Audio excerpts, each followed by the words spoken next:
사실 뭐 존리 대표님 워낙 그분은 그 자녀들에 대해서 어려서부터 금융교육을 시켜야 된다 이런 얘기 네, 많이 그렇죠. 하시더라고요. 네, 맞습니다. 네. 대표님 생각에도 자녀들에게 돈교육을 시키는 게 필요하다고 생각하세요? 정말 중요하죠. 그래서 존리 대표님은 이제 주식 투자 얘기 많이 하시고 저는 충분히 동의를 하고 저는 이제 용돈기 입장을 기록해 보는 거 그런 경험이 되게 중요하다고 생각하는데 특히 한국 사회에서 한번 생각을 해보시면 아이들이 어릴 때 자기가 책임감을 가지고 뭔가 결정해 본 경험이 별로 없습니다. 그러다 보니까 나이가 들어서 또 뭘 공부해야 되는지, 대학을 어디 가야 되는지, 심지어 이성 친구를 누가 사귀어야 되는지, 결혼을 해야 되는지 말아야 되는지까지 부모들한테 묻는다. 이런 우스갯소리, 농담 반 진담 반이 있는데 용돈을 주면서 아이들이 자기가 결정하고 결정한 것에 대해서 책임지고 하는 경험을 하는 건 아주 좋습니다.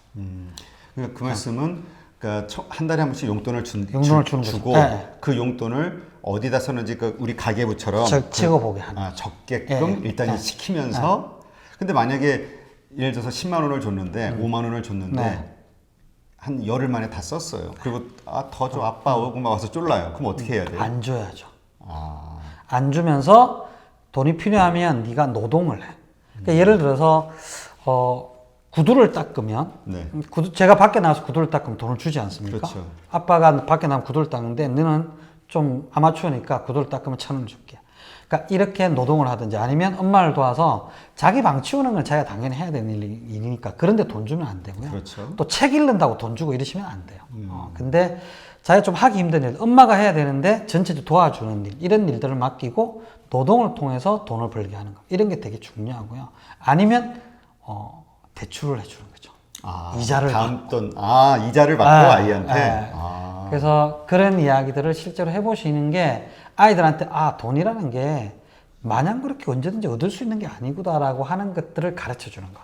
그게 이제 처음에 돈 관리에 대해 제일 중요한 것 같고요. 그 다음에 이제 존리 대표님 얘기하시던 부분처럼 아이들이 좋아하는 주식 같은 거 선택해서 공부해보고 이야기해보고 저는 항상 그렇게 생각하는데 그게 돈에 대한 감각도 마찬가지지만 세상 살아가는 것에 대해서 부모와 대화를 할 수 있는 정말 좋은 도구가 되기도 하고 아이들한테 단지 돈이 아니라 세상이 어떻게 돌아가고 있고 네가 어떤 선택을 해야 되는지를 같이 얘기해보고 그걸 가르쳐 줄 수 있는 정말 좋은 시간이 되는 것 같아요. 근데 이제 그러한 것들이 참 쉽지가 않은 게 부모들이 특히 이제 엄마들이 보통 그런 거에 시간이나 노력을 쓰는 것보다는 그냥 제일 쉽게 하는 말이 야 빨리 학원 가 이거잖아요. 그러니까 아이를 그 사교육을 시키고 그리고 그게 좀 과다하게 그쪽으로 비용이 지출되다 보니까 본인들의 어떤 노후 준비하는데도 좀 어렵고 뭐 이런 게 지금 한국의 문제인데 이 사교육과 관련해서는 비용이 어느 정도 사용돼야 된다고 생각하세요? 그 사교육비의 제일 문제는 상한선이 없다는 거죠. 그렇죠. 필요하면 다 해주고 싶으니까. 근데 이제 자기 수입의 어느 몇 프로여야 된다라는 얘기도 저도 그 답이라는 게 참 없는 것 같아요. 근데 되게 중요한 거는 뭐냐면 아이하고 같이 좀 얘기를 하는 것 같아요. 네가 무슨 공부를 하고 싶고 어떤 대학에 진학을 하고 싶고 무엇을 하고 싶기 때문에 이게 필요한지 필요하지 않은지. 그 다음에 저는 이제 기본적으로 한 30%를 넘지 않는 게 좋겠다고 생각을 하는데 자기가 가지고 있는 소득의 범위 내에서 아빠가 여기까지는 나한테 해줄 수 있어.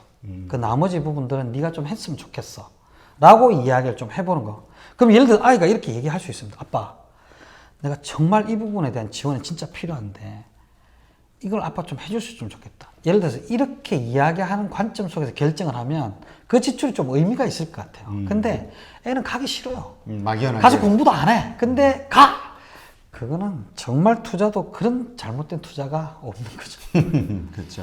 근데 이게 참 어려운 게 왜 한국의 문화는 그러니까 내가 주관적으로 생각하고 결정해서 살아가기보다는 남들과 비슷하게 남들이 하면 따라하는 어떤 문화들이 있잖아요. 맞습니다. 그러니까 뭐 옆집이 보내니까 제 옆집 아이는 가는데 우리 아이 안 보내면 기죽을까봐 아니면 마음이 아프죠. 이러저런 이유로 하는데 남자들이 됐든 뭐 여자가 됐든 한쪽 배우자가 그걸 이제 막으려고 하는데 생각이 틀리니까 부부 싸움이 난단 말이죠. 그럴 수 있죠. 이게 참 자녀 교육 문제 가지고 싸우는 부부들 제일 많이 봤는데 맞습니다. 이럴 경우 의견이 다를 때 어떻게 이걸 조정할 수 있을까요? 그 조정이 잘 되나요? 거의 사실은 엄마한테 지는 것 같아.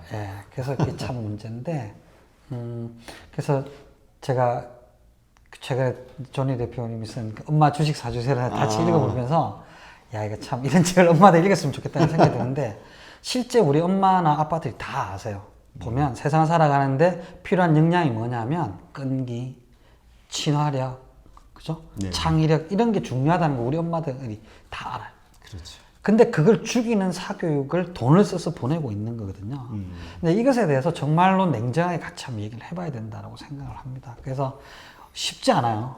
저희들도 뭐 분당에 살면서 애 왜 그렇게 내버려 두고 있냐 뭐 이런 얘기들도 많이 들었는데 근데 어쨌든 보면 그렇게 자기하고 엄마가 아빠가 같이 그것에 대해 얘기하는 모습을 보여주고 또 그것에 대해 아이 동참시키고 이렇게 하면 아이들도 자기 생각을 얘기하면서 좀 균형점을 찾아 나갈 수 있지 않을까라는 게 그냥 부모 교육 전문가가 아닌 제 입장에서 들을 수 있는 말씀드리고 너무 문제가 많습니다. 많은 아이들이 정말 자기 몸을 상처를 입히기도 하고 뭐 너무 많은 문제들이 생기는 것 같아요. 맞아요. 그래서 좀 그것에 대해서 내 아이라고 생각하지 말고 쿨하게 아 저게 옆집 아이라고 생각하고 문제를 이렇게 한번 보면 조금 더 문제를 객관적으로 보시고 또 우리 가족의 문제도 좀 더 객관적으로 볼 수 있지 않을까 이런 생각은 제가 가끔씩 하고 후배들한테도 그렇게 조언을 하긴 합니다. 그러니까 이게 사실 부모가 먼저 참 많은 이야기를 통해서 결론을 좀 내야 될 것 같아요, 그렇죠? 네. 4.0 시대에 아우 이거 답 안 나옵니다 사실. 이거 같은 질문인데 네. 공부를 아이가 못해요. 네. 그럼 꼭 대학을 보내야 될까? 아니요, 저는 진짜 그건 아니라고 봅니다. 정말로 이제 뭐 금융 전문가가 그런 게 아니고 자기가 원하는 게 뭔지를 찾는 게 정말 좋은 거고요. 그러니까 지금은 옛날보다 좀 되게 다양한 방법들이 생기지 않았습니까? 그래서 한 4년 정도 요리 좋아하는 애가 요리 막 하다 보면 아빠 나 요리 가지고 비즈니스 좀 하고 싶어. 그럼 어떻게 하면 돼? 야 공부해서 유학을 가든지 아니면 공부해서 다른 대학 가든지 그때 돼서 공부하는 공부는 지가 원해서 하는 공부니까 그건 좀 다르거든요. 그래서 저는 그런 세상이 온 것 같아요 이미. 그리고 사실 부모님들도 그렇고 저도 다 알잖아요. 옛날 공부한 성적 순위랑 재산 순위랑 행복 순위랑 아무 상관없다는 거 우리 다 알잖아요. 그 아는 게 진실이거든요. 그거를 우리 아이한테 적용시키는 거죠.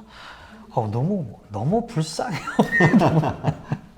근데 그럼 이제 자녀한테 교육을 시키는 데 있어서도 네. 왜 우리 어렸을 때는 어떤 말을 들었냐면 야 착하게 살 어른 말씀 잘 듣고 착하게 응? 착해야 돼 이런 이야기를 네. 정말 반복적으로 들으면서 그게 최선인 것처럼 네. 이제 우리가 알고 교육을 받았는데 네. 지금의 자녀에게 만약에 가르친다고 하면 정말 뭐 너 열심히 그 일하면은 뭐 부자 될 거야 열심히 네. 살아 성실해야 돼 이런 식의 교육을 해야 될까요? 아니면 어떤 식으로 세상을 살아나가는 데 도움이 되는 어떤 말들을 해줄 수 있을까요?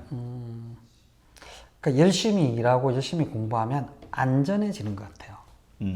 그래서 그 안전이라는 게 내 목표면 죽을 때까지 안전을 찾는 거죠. 재미없는 것 같아요. 한국 사람들이 행복도가 떨어지는 이유가 저는 그것 때문이라고 생각하거든요. 자, 가슴 뛰게 하고 원하는 거를 찾는 게 진짜 중요한 것 같아요. 자, 그러면 가슴 뛰는 게 학교 때려치고 어디 다 놀러 가는 게, 그러니까 그걸 바로 하라는 게 아니고 그 가슴 뛰는 것을 계속 하기 위해서 무엇을 해야 되는지 찾으면 가끔은 정말 하기 싫은 일, 죽어도 하기 싫은 일도 하게 되는 힘이 생길 수 있거든요. 그래서 저는 아이들한테 그런 힘을 길러주는 게 진짜 중요한 것 같아요. 내가 진짜 어디 가서 아르바이트 하고 뭐 접시 닦고 이런 게 싫어. 그런데 이걸 하면서 내가 원하는 것들을 할 수 있다라고 하면 그거 할 수 있는 거죠. 그래서 먼저 해야 될 게 뭐냐면 네 진짜 하고 싶은 건 뭐야? 그걸 찾아보는 거. 그걸 물었을 때 답이 없는 아이는 제가 볼 때 답답하고 안타까운 것 같아요. 자, 이제 자녀가 성장을 해서 이제 직장을 다녔어요. 네. 그리고 이제 첫 월급을 받았습니다. 네. 그럼 이제 뭔가 이 세상을 잘 살 수 있도록 뭔가 조언을 해줘야 되잖아요. 네. 그래서 사실 이런 게 부모들에게서 많이 없는 것 같아요, 우리가. 네. 그래서 그러니까 제대로 된 금융교육을 못 받았기 때문이라고 생각이 되는데, 자, 첫 월급을 받은 자녀가 잘 인생을 살아갈 수 있도록 금융에 대한 어떤 설계를 해준다고 하면 뭐라고 조언을 해줄 수 있을까요? 일단은 저는 지출 계획을 한번 잡아봐야 될 것 같아요. 한 달에 얼마 정도 쓰는 게 너한테 가장 합리적인 거냐. 그래서 사실 지원을 받고 대학 다닐 때 막 쓸 때가 더 신나게 썼지 자기 돈 벌어서 자기 돈 쓸 때는 더 못 쓰고 이런 경우들이 있거든요. 근데 이제 그거를 정확하게 한번 생각을 해보는 거 그게 필요한 것 같고 그 다음에 저축과 투자인데 저는 부모님들 좀 공부해서 이런 것에 대한 조언을 주시면 이제 되게 좋을 것 같고요. 예를 들어서 야 네가 몇 년 뒤에 대학원을 간다든지 아니면 결혼을 하는 그런 돈들은 안전하게 은행이나 저축 뭐 이런 그 확정적인 금리를 주는 상품에 쓰고 그 다음에 장기적으로 투자하는 것들은 뭐 그거는 좀 투자 상품이 좋다. 이렇게 보니까 뭐 이렇게 주식을 선택을 하는 것도 좋고 펀드를 선택하는 것도 좋으니까 그런 것에 대해서 장기적으로 좀 투자를 해라. 이런 기준들을 좀 주는 것이 좋을 것 같고요. 만약에 부모와 함께 사는 사람들 미혼이다라고 하면 저는 무조건 50% 아무리 못해도 50% 이상은 저축하는 게 맞다라고 보고요. 왜 그러냐면 지방에서 올라와서 자취를 하거나 사는 친구들은 주거비에 그만큼 돈이 들어가죠. 그렇죠. 월세 나가고. 네, 그래서 무조건 50% 이상 써야 된다고 저축을 해야 된다고 생각하고요.